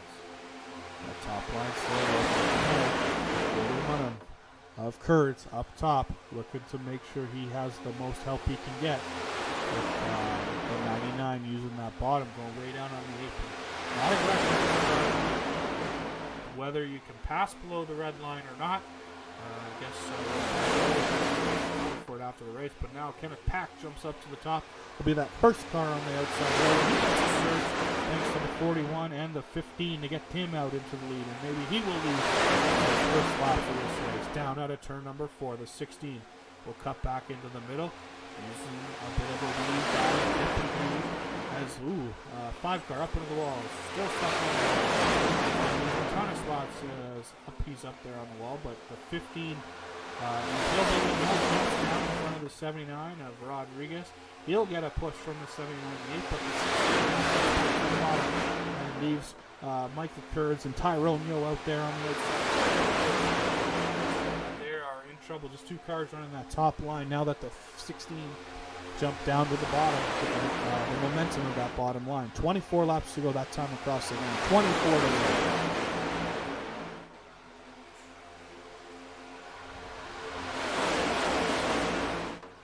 Down the back straightaway, the bottom row has about 10 cars out in front of the top row, leading out by Tyrone Yo and the number 2 General Lee machine. Well, the bottom row, obviously the fastest and the quickest way around currently, as Dickey jumps up now to the top row from the bottom, goes bottom to the top just like that. I'm sure Tyrone wasn't very happy with that move, but down through turn 3 we got a new leader, the 15 of Dave Hara gets out of the lead. I'm not sure exactly what happened to him, but let's see if we can find a replay here. All right, here's the pass coming out. He just got a nose in on the inside. The 16 left that bottom open, got clean air, lost the push, and just fell back behind now. So definitely not a good situation for the 16 as he gave up that bottom and has now gone back to 2, 4, 6, 7th, 8th position now with 22 laps to go. So Up front, 3 AARL cars leading the way. Hera, Rodriguez. Oh, sorry, 2. Because that is the 41 of Michael Kurtz running third. Then the 24 of Horlander right there in fifth, but don't count out Dave Lafano and the 8 on the outside. Shody knows how to draft and get around the plate tracks last week with his big win in the Daytona 500, and he's getting help from the 54, the 16, and the 37. 3 turns, 2 and 3, or sorry, 1 and 2, down the back straightaway. Still that bottom holding the tight advantage. 4-car breakaway on the bottom. Now the 24 drifts up, almost gets into the side of the 8. Disaster averted there with 21 laps to go as they come out, turn 4 and pick another one off. Look at Chad Snyder in that 26 Rebellion Graphics machine on the bottom, trying to suck up to the back of the 24 Horlander, be able to get himself into this top 5 late in this race from Atlanta. Still up front, the 15 of Dave Hare leads the way over Travels Rodriguez. And then it is the 41 of Mike Kurtz, the 24 of Sean Horlander, and now the 26 of Chad Snyder in the top 5. Oh, a big push out of turn number 3 by the 79, gets the 15 loose. That's going to force the 79 to go to the outside. Oh, we got a car sliding. We got cars around. 26 into the 24, and another car involved in that one was the 82 and the 54. Let's take a quick look at the replay here. So as they come down, Chad Snyder going, weaving, bopping, gets into the side of the 24. 26 hits 8. 26 collects the 24.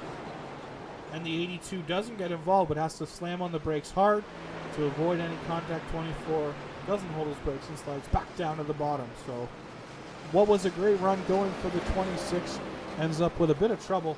And we are under caution with under 20 laps to go.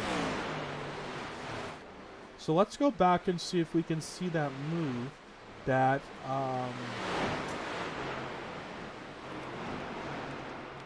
Travis made on Dave Hera to get a spot. Let's see here. Did he pass him? I don't think he got by him, but you saw the close racing and what happened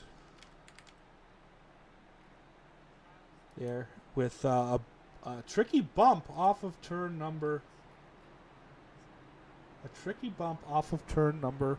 4, got the 15 loose and let the 79 get up beside him. Wasn't able to make the pass, but definitely got him loose and rattled his cage a little, I would assume. So let's just take a quick look here at how that all unfolded. So the 26 goes bottom to top, back to bottom, back up into the 8, back down into the 24, and the 54 on the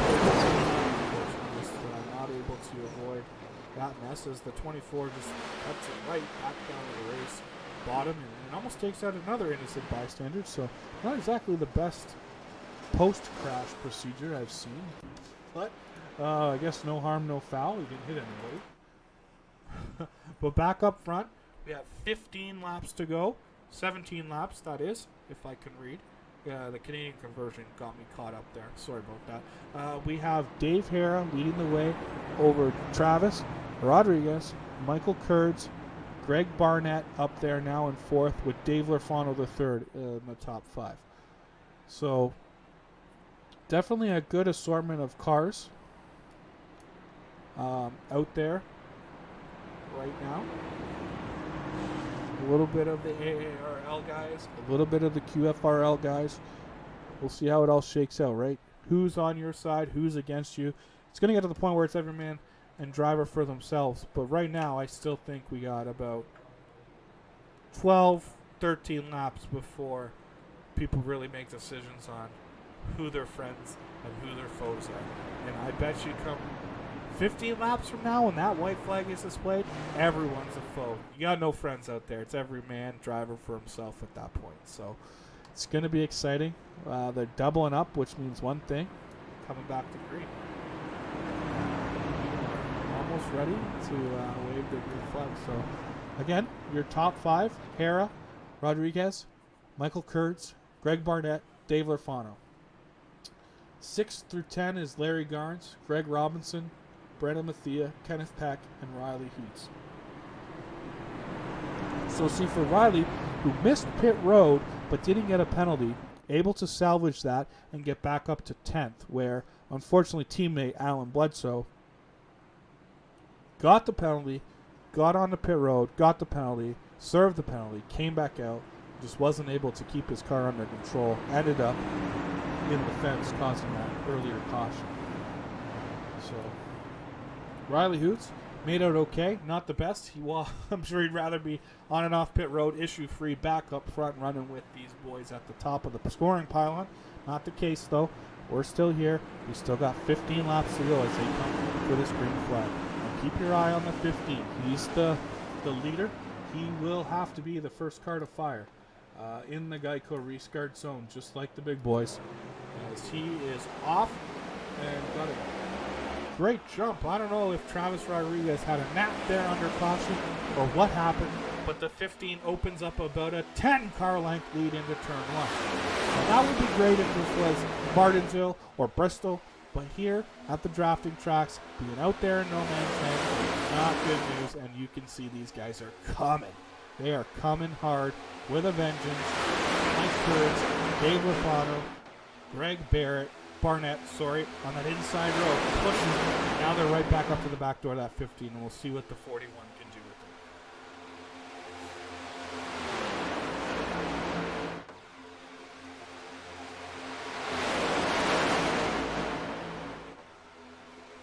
it. Down out of turn number 2, 14 laps to go. Still the 15 car. Keep your eye on that outside row. Looks like the teammates are 99 being pushed by the 91, just like they were earlier this race and last week. They're looking to get that high, wide, and handsome lane going. They're making progress as they're up parallel to the 4th place car. Now Dave Lafano jumps to the outside. He's going to take the push from the outside lane. That is going to put a kick in the pants to the 99 for sure. But now it's the 8, the 99, the 91, and Cameron Harris, the 27, up there, pushing hard to see if they can get even. But on the inside, you have the 15 of Hillbill, and then the 38 of Barnett. Now Cameron Harris jumps down to the inside, cutting off Robinson in that number 3 car, down the front straightaway. They come to 10 laps to go. Calamity is going to ensue. They are 3 wide into turn number 1. That's going to be tight as we got a wreck. Yellow. Big time wreck at the back. Larry Garnes made contact with someone, shot him up across the track, and we have a yellow. Let's take a look here at the replay. Keep your eye on that 20 car. Gets down on the apron here, rolling through that part of the corner. Gets a move on the outside and hooks the back of the 20 car, taking out the 28, the 24. I think the 37 snuck through there. But we can take another look at this from the 24th perspective. So keep an eye on the 20 there on the right-hand side of your screen. He's going to get low, and it's going to cause the 16 to get beside him. I believe in there also, not helping things. It looks like the 37 got up into the wall. So quite a few guys involved in that, unfortunately. But everyone was able to roll away. So not the end of the world, but at the same time, this is from the back perspective. So he just gets turned up the track. One of those cars hooks to 37, puts up in the wall, and then even more calamity further in the corner. What happened at the back? It looks like the 79 and the 38 just battling hard, ran out of room. The 39 kind of bumped up a little into the 38. So 2 wrecks. And 1 caution. Getting your money's worth tonight, folks. Unfortunately for Travis Rodriguez, not what he was wanting. Obviously was running strong there. Got a bad restart on that last caution. Put him backwards, and trouble ensued. And unfortunately now he's on pit road with some significant damage to that number 79. That was a lot. That was some crazy carnage there, for sure. Let's take another look at these replays here. So we'll go back and here's a look from the back there. 20. He's having a great run here. His second race out this year, and then we'll have to take another look at the replay of the 79. much of this. Just kind of bobbles on the bottom, gets up, and makes a little bit of contact with the 38. Just when you get together like that, your cars are almost stuck and you can't get them apart. And up into the wall they both went. So not ideal, like I said, for Travis. Unfortunate circumstances for Travis. But we ride on the nose of the 15 car, pacing under caution. We'll see if we go white this time.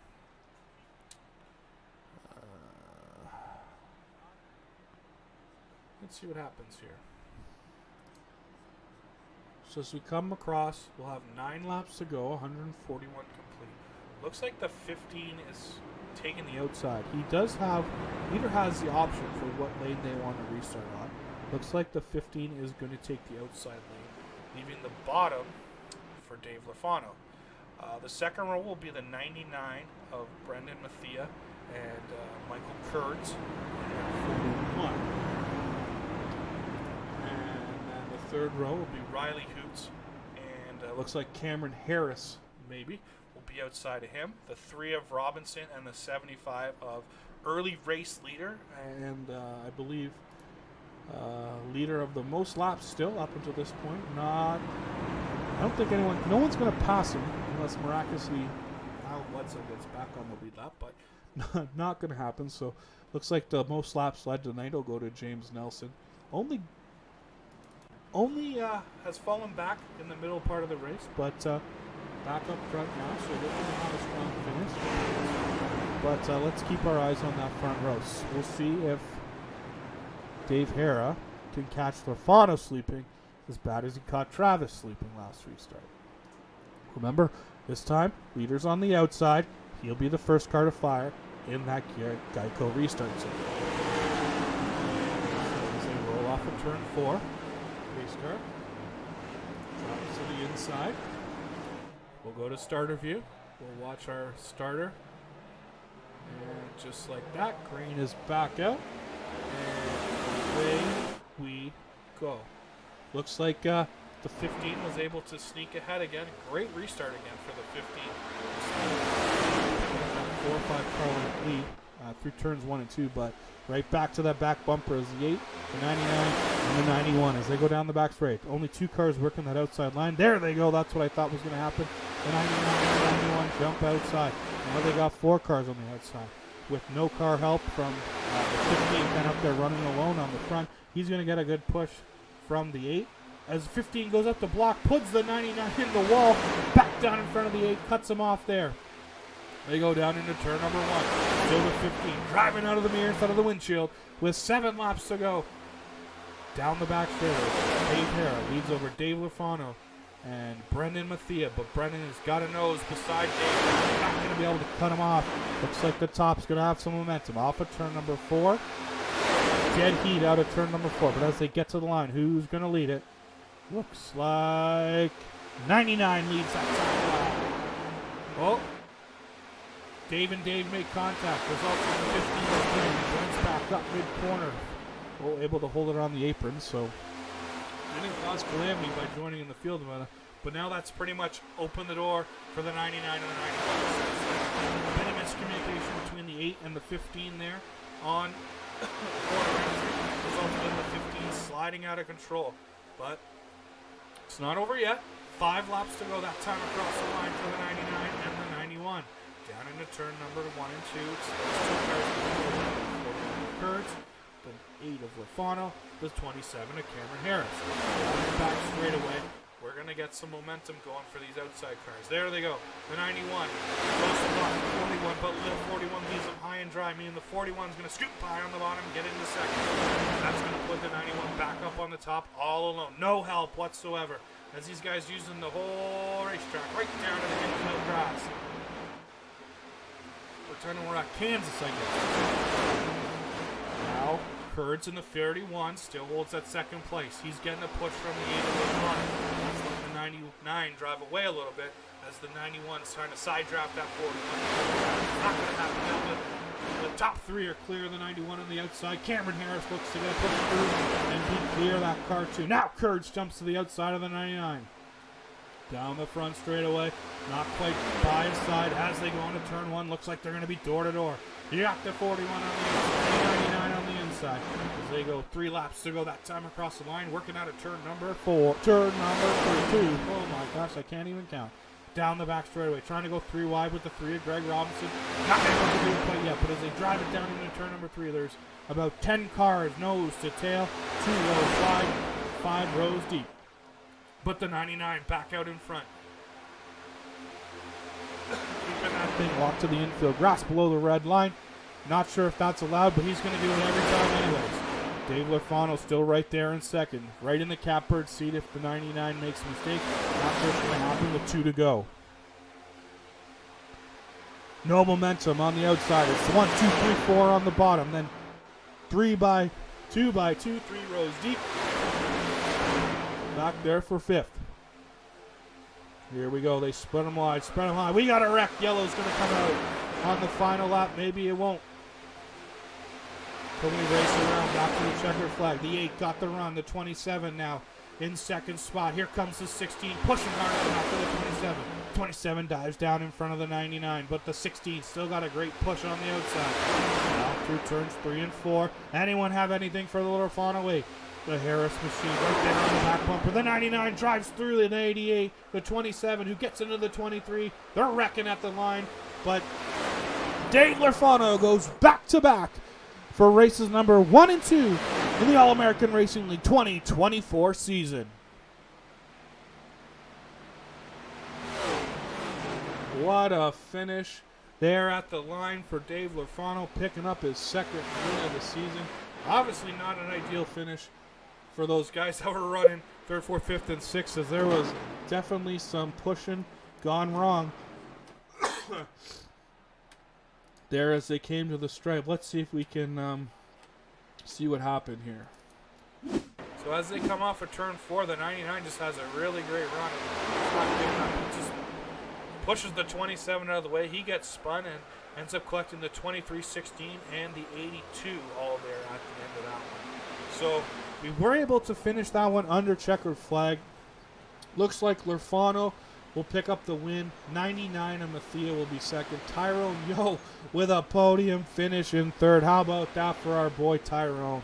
What a race for the 2 car. Let me see here if we can do some post-race interviews. We'll see if we can grab some guys and get a word in. We'll be right back.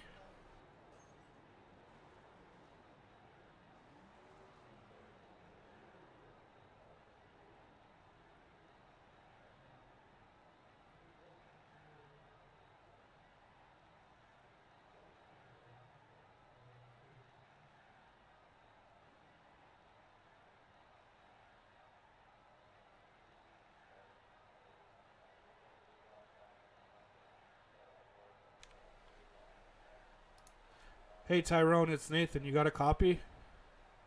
Yes, I'm here. Tyrone, what an amazing finish. 3rd place tonight at Atlanta. How's that feel, buddy? Feels good to get a top 3 for once. You were in the right spot. Those guys had a bit of an issue coming off of turn 4 right in front of you, and you were just able to sneak it through there and score that podium victory. Yeah, I needed a good finish after last week. Well, I'm glad you were able to score that top 3. Congrats, Tyrone, and we'll see you next Tuesday. Yep, see you next Tuesday.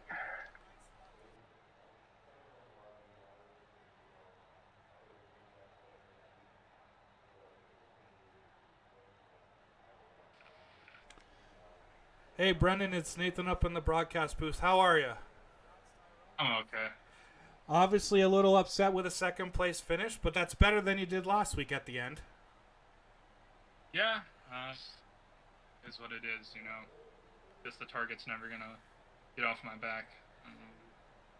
No one just hung out to dry every time. So is what it is. Once we get to these skilled tracks, that won't be a problem. So.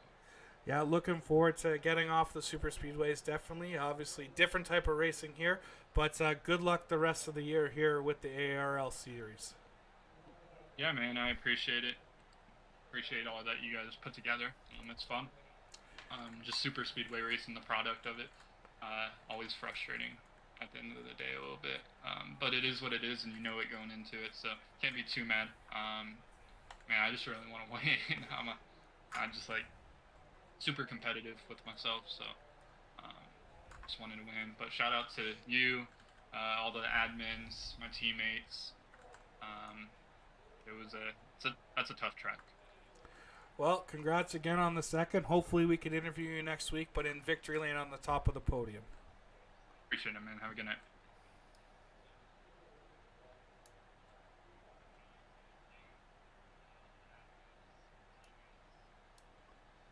Hey, Dave, it's Nathan up in the booth. You got a copy? Yeah, I get you. Congrats on win number 2 on the year. Held on there on that last lap, and were able to score it by crossing the checkered flag instead of the yellow flag. So congrats on that. How did you do it?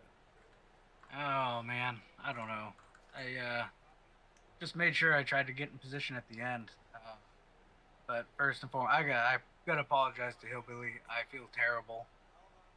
Coming down through the tri-oval, he kind of went up the track a little bit, and I got a little bit of a run to the inside, and I lifted to try to let him back in, and when he kind of came down, we just clipped a little bit.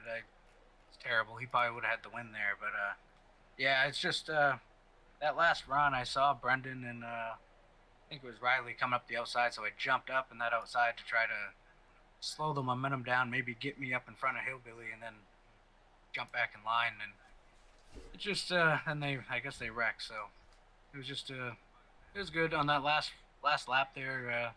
I'm just glad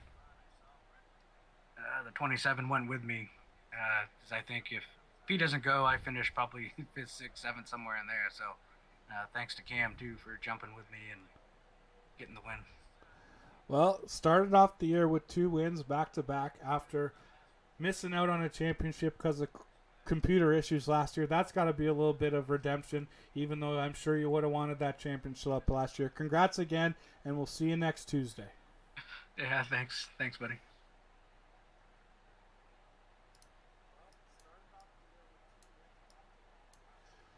So that was one heck of a finish. Let's see if we can find a replay of them coming to the checkered flag here for you. And down off the turn 4, Lafano leading the way. Right there, look at that. 1, 2, 3, across the line. Dave Lafano will park himself in victory lane for the second week in a row in the All-American Racing League Series. Now, let's take a look, see if we can find a full field rundown for you. If you give me a second, we'll get that up here on the screen, maybe. If I push the right buttons, there it is. So, like I said, the winner in the number 8 car, Dave Lafano, will pick up the victory. Behind him, Brendan Mathia in the 99. Tyrone Yo rounding out that podium with a great finish for that number 2 General Lee Ties iRacing Paints machine. 4th will be Michael Kurtz. Again, I apologize if I screwed up your name at any time during this broadcast. Kenneth Peck holds on for a 5th. In 16, the 82 Larry Stubblefield, who kind of hung around the back for most of this race, ends up in 6th after his last lap tangle there between himself, the 27, and the 16. Jason Batby in the 23 will wound up 7th. Cam Harris, after coming out of turn 4 in 2nd on the last lap, he'll finish 8th. Dave Hara, after his contact earlier with about 3 or 4 laps to go with Dave Lafano, finishes 9th. And finally, the guy who had the most laps to this afternoon in the number 10, James Nelson, or in the number 75, James Nelson, will finish in 10th. 11 through 18 looks like this. Kelly Thomas, Charlie Dickey, Riley Hoots, Gregory Robinson, Curtis Soberan, Chad Snyder, Larry Garnes, and Greg Barnett. The back few drivers, you have the 19 of Travis Rodriguez, who put on a stellar effort earlier in the race, just unable to get that final bit, caught in that wreck there, the second part of that wreck. Behind him in 20th will be the 24 Sean Horlander. The 21st finisher is the 5 of Michael Boone. Alan Bledsoe, who led a good majority of this race, also finishes in 22nd. Michael Boisvert in the 84 finishes 99 laps down, unfortunately, in 23rd. And the 1 car of Tommy Osborne will round out this field in 24th. A great field of cars for our second race of the year. I'm sure it's only going to get better and better as this season builds. Like Brennan mentioned, we are off of the super speedways, and we are headed to more technical racing ahead of us, where it'll be a lot more on the driver and a lot less on the drafting. Next week, on the 6th of February, we head to Las Vegas Motor Speedway, 150 laps from the desert in Vegas. So make sure you join us there, our first real competitive mile and a half where we can see who the technically good drivers are. We'll develop that at Vegas, and then the following week, stay out in the desert, do 50 more laps, but this time around Phoenix with the dog leg. And everyone knows how much calamity that dog leg can cause. So that's going to be interesting. And then after that, it doesn't get any easier, because on the 20th of February, 250 laps around the high banks of Bristol.